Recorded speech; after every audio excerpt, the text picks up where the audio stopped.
turn it on? From the side. I just want to turn it on, but maybe. No, it says on, Okay. but it doesn't have It any. is on. Okay. Okay. I know, I haven't looked at the weather forecast. It's going to snow tomorrow? So I'm dead center right now. could get something. I'm more worried about something out in West Virginia. Yeah. Talking about like Are you 48. going tonight? Maybe we'll come back on Monday. We'll see. Yeah, I mean, it's just getting out. Are you gonna sit on this? Sorry, that's mine. I'll move it if you need. Because I might just like try to. Yes. I don't want to step on it. I'm gonna put it like so it doesn't get. Yeah. Stayed on. Thanks. You're welcome. I easily would have like been like smacked it.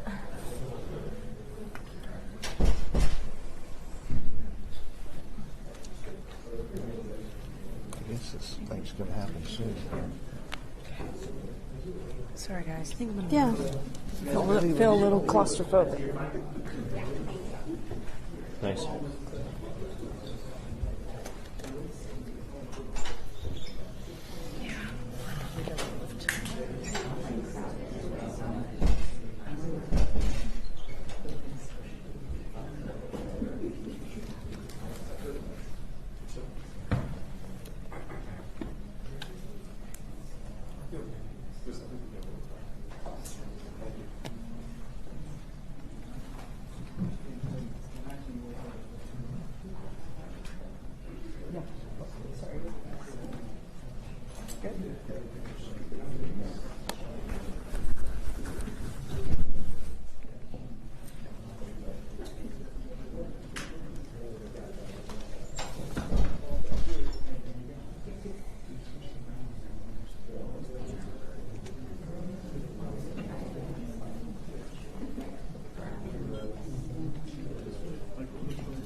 Two-minute warning. Can we silence our phones, please? Good idea. My phone went off during the briefing yesterday. What's your ringtone? Space Force theme song. That was awesome. It's really awful. You know, so you panic and you're like, how do I turn this thing off? And got good stink eye from Jim.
Good morning.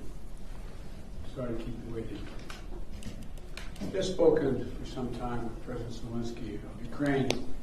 I told him, as I have each and every time we've spoken, the United States stands with the people of Ukraine and as they bravely fight to defend their country, and they are doing that. And as Putin continues his merciless assault, the United States and our allies and partners continue to work in lockstep to ramp up the economic pressures on Putin and to further isolate Russia on a global stage.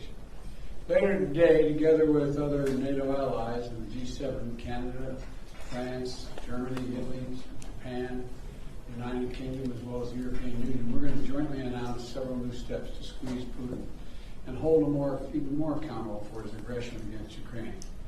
And I want to speak to a few of those points today.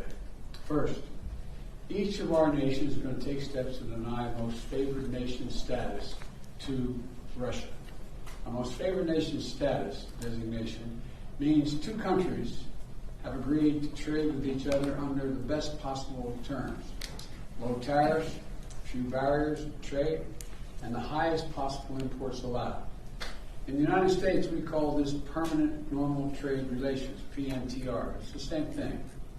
Revoking PNTR for Russia is going to make it harder for Russia to do business with the United States, and doing it in unison with other nations to make up half of the global economy will be another crushing blow to the Russian economy. It's already suffering very badly from our sanctions.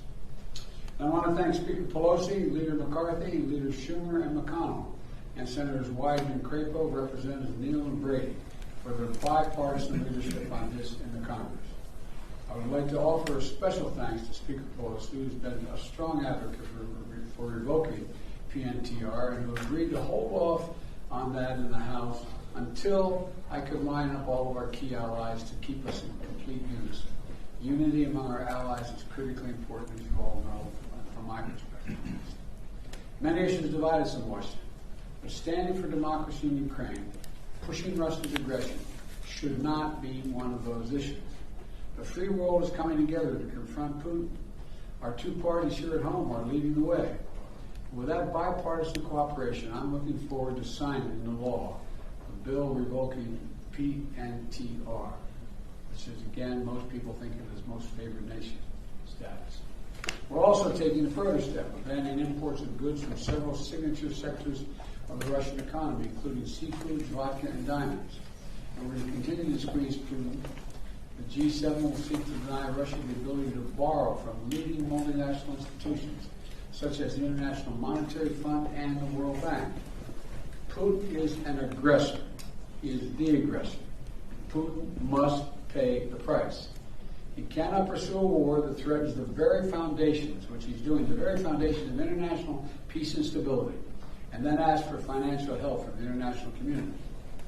The G7 is also stepping up pressure on corrupt Russian billionaires. We're adding new names to the list of oligarchs and their families that we're targeting. And we're increasing coordination among the G7 countries to target and capture their ill-begotten gains. They support Putin. They steal from the Russian people. And they seek to hide their money in our countries. They're part of that kleptocracy that exists in Moscow. They must share the pain of these sanctions. And while we're going after these super yachts and vacation homes and for hundreds of millions of dollars, we're also going to make it harder for them to buy high-end products manufactured in our country. We're banning the export of luxury goods to Russia.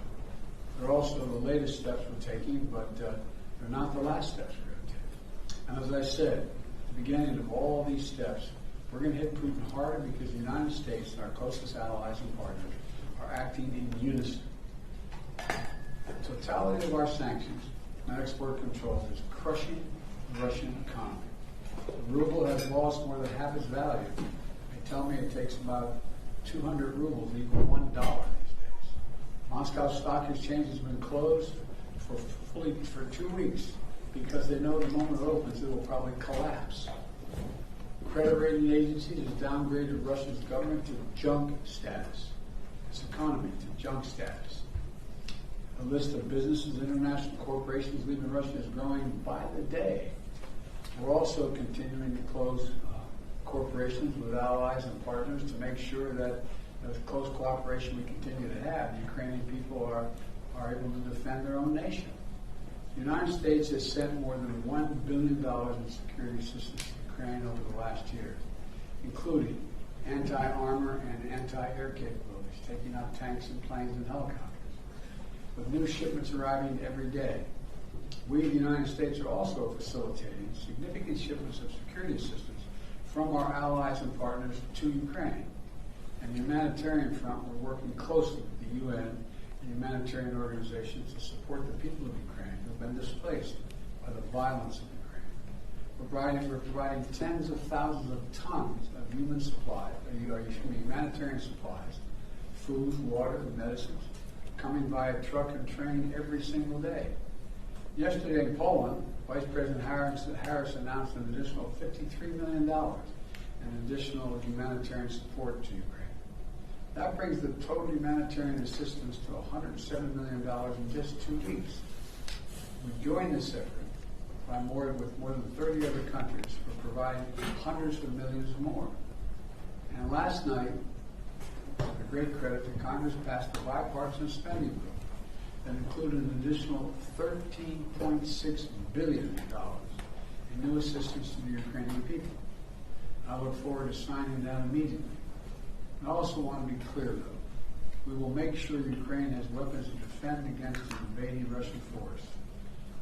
We will send money, food, and aid to save the Ukrainian people. And I will welcome Ukrainian refugees. We should welcome them here with open arms. They need access. And we're going to provide more support for Ukraine. We're going to continue to stand together with our allies in Europe and send unmistakable message. We'll defend every single inch of NATO territory with the full might of the united and galvanized NATO. We will not fight a war against Russia in Ukraine. Direct confrontation between NATO and Russia is World War III, something we must strive to prevent. But we already know Putin's war against Ukraine will never be a victory. He hoped to dominate Ukraine without a fight. He failed. He hoped to fracture European resolve. He failed. He hoped to weaken the transatlantic alliance. He failed. He hoped to split apart American democracies in terms of our positions. He failed. The American people are united. The world is united. And we stand with the people of Ukraine. We will not let autocrats and would-be emperors dictate the direction of the world. Democracies are rising to meet this moment, rallying the world to the side of peace and the side of security. We're showing our strength, and we will not falter. God bless all of you. God bless Ukraine, and God bless our troops. President Biden, your White House has said that Russia may use chemical weapons or create a false flag operation to use them. What evidence have you seen showing that?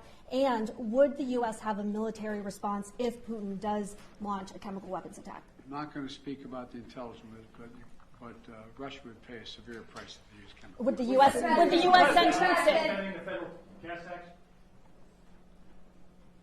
Will this make Putin stop his war?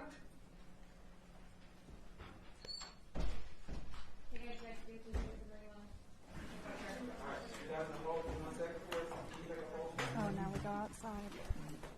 Well, you have your coat, so good. I forgot my sunglasses, though, which is the more important part.